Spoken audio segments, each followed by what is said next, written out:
Welcome to the Genius Factory. Enjoy the video. You're starting in the exact spot where the content lives. First, open the app or Files app and navigate to the item. For text, click and drag or hold Shift and use arrow keys to select precisely. For images, click once or tap to focus. If copying files, click once to select the file in Files. Once selected, look for the copy option in the context menu by right-clicking or using Alt plus click. This gets you ready to transfer without extra setup. Now perform the copy action so the data moves to the clipboard. The fastest way is Ctrl plus C on your keyboard. This works for text, images inside apps, and selected files in Files. If you prefer the pointer, right-click or Alt plus click and tap Copy from the context menu.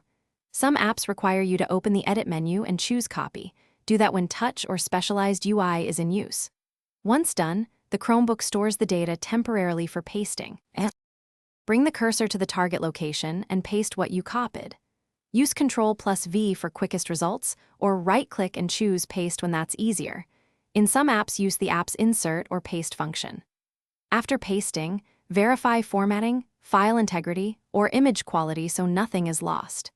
If paste fails, make sure the original was selected and copied again, or clear the clipboard by copying a small snippet and retry. A reliable fallback is save. Thanks for watching. If you found this helpful, don't forget to like and subscribe.